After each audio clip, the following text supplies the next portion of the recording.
Assalamualaikum warahmatullahi wabarakatuh.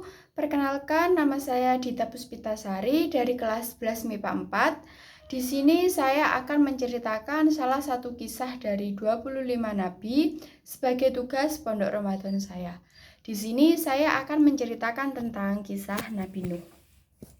Diutusnya Nabi Nuh alaihi salam oleh Allah pada saat terjadi kekosongan di antara dua rasul atau fatrah yang jika dibiarkan begitu saja, ajaran-ajaran agama yang sudah dibawa Nabi sebelumnya akan dilupakan oleh para manusia. Apabila ajaran agama itu sudah ditinggalkan, maka para manusia kembali melakukan berbagai macam dosa seperti melakukan maksiat, melakukan kemungkaran, dan meninggalkan amalan kebaikan. Pada masa fatrah itu, Nabi Nuh alaihi salam mendapatkan wahyu kenabian dari Allah Subhanahu wa taala untuk memberikan ajaran agama Islam. Pada saat itu, kaum Nabi Nuh alaihi salam tidak menyembah Allah, melainkan yang disembah adalah patung berhala yang dibuat oleh tangan para manusia atau para kaum Nabi Nuh. Patung-patung yang telah dibuat dan disembah itu dipercaya oleh mereka akan memberikan banyak sekali kebaikan dan manfaat.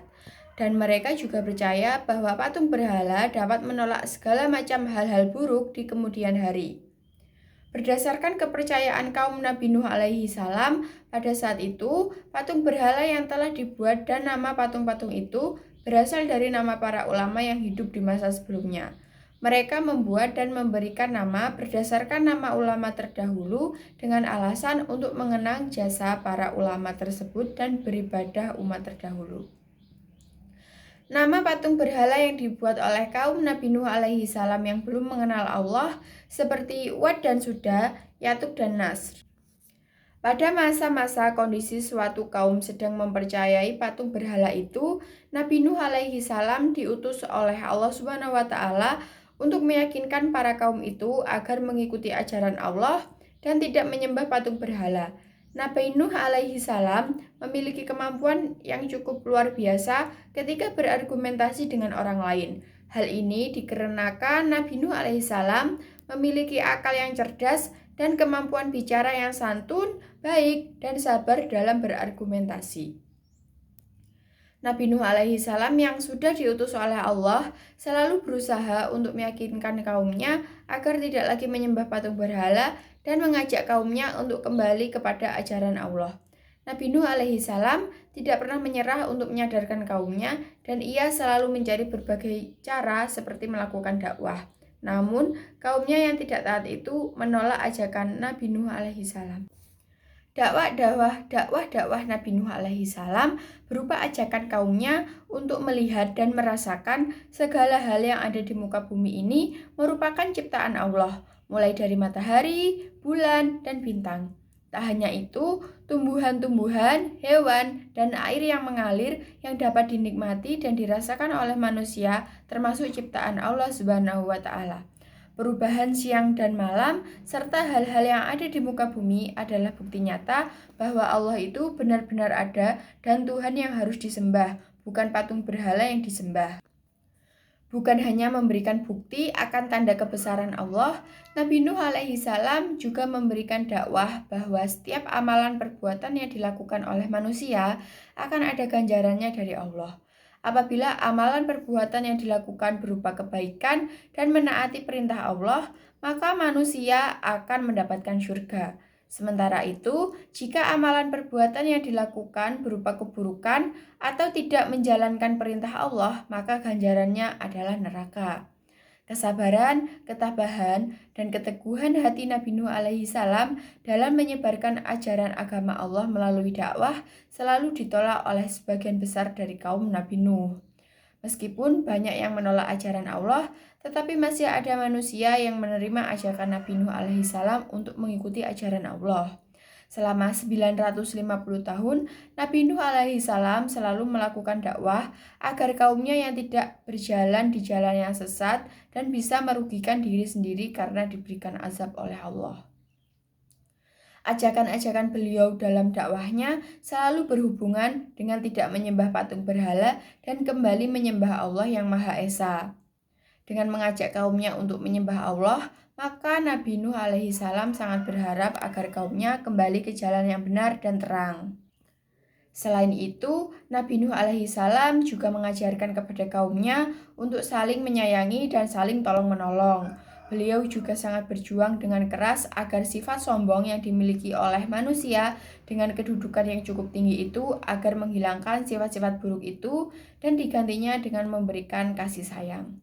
Namun, perjuangan yang telah dilakukan dengan kesabaran dan ketabahan untuk menyadarkan kaumnya kembali ke jalan yang benar dan terang ternyata tidak berhasil. Mayoritas kaumnya tidak mempercayakan dengan ajakan dari kaum Nabi Nuh untuk menyembah Allah dan beriman kepada Allah. Hanya ada beberapa manusia saja yang ingin menerima ajakan dari Nabi Nuh dan itu pun tidak sampai 100. Selanjutnya saya akan menceritakan kisah Nabi Nuh dalam pembuatan kapal. Setelah berjuang untuk menyadarkan kaumnya agar tidak lagi menyembah patung berhala selama ratusan tahun, Nabi Nuh alaihi salam mendapat perintah dari Allah agar segera membuat kapal yang sangat besar agar bisa menampung manusia seperti umatnya dan para hewan. Mereka yang menerima ajakan Nabi Nuh mulai membuat kapal besar yang telah diperintahkan oleh Allah dengan mengumpulkan bahan-bahan yang dibutuhkan dalam pembuatan kapal.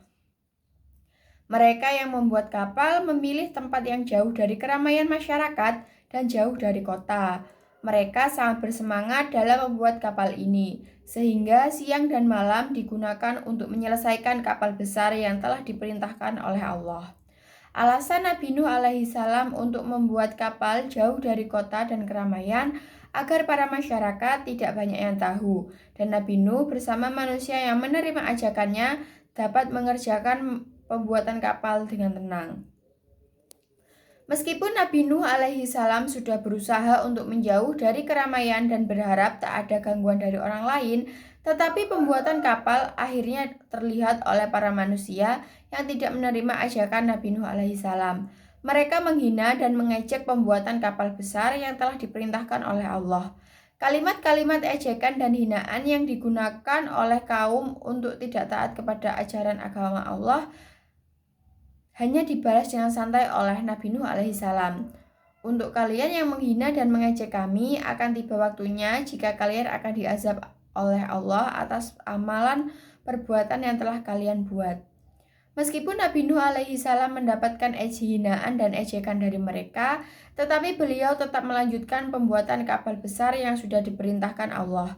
Nabi Nuh alaihi salam dan para pengikutnya tetap semangat dalam mengerjakan kapal besar, sehingga pada akhirnya kapal besar itu berhasil dibuat dan mereka pun sangat senang karena sudah berhasil menjalankan perintah Allah. Untuk cerita selanjutnya, saya akan menceritakan tentang banjir bandang.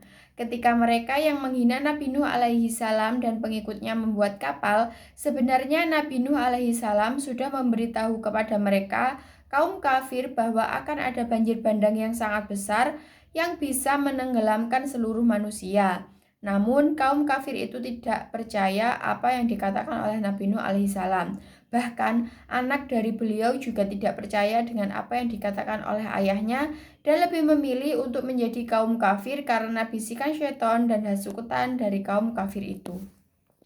Kapal yang sudah selesai dibuat oleh Nabi Nuh alaihi salam dan para pengikutnya, kemudian Nabi Nuh alaihi salam menerima wahyu dari Allah. Siap-siaplah engkau dengan kapalmu, bila tiba perintahku dan terlihat tanda-tanda dariku, maka segeralah angkut bersamamu di dalam kapalmu dan kerabatmu, dan bawalah 2 pasang dari setiap jenis makhluk hidup yang ada di atas bumi dan berlayarlah dengan izinku. Setelah mendapat wahyu dari Allah, Nabi Nuh alaihi salam menunggu suatu hari akan tiba, yaitu hari di mana hujan akan turun dengan sangat lebat dan banjir bandang akan tiba.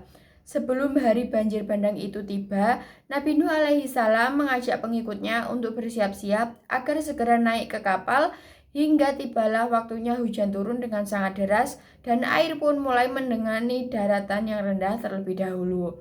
Perlahan-lahan air yang sudah menggenangi daratan rendah mulai meninggi dan menuju ke dataran tinggi. Hingga pada akhirnya air bah itu sudah mulai menggenangi seluruh daratan dan hanya orang-orang mukmin dan pasangan makhluk hidup saja yang ada di kapal Nabi Nuh alaihi salam saja yang berhasil selamat dari air bah yang menenggelamkan seluruh daratan.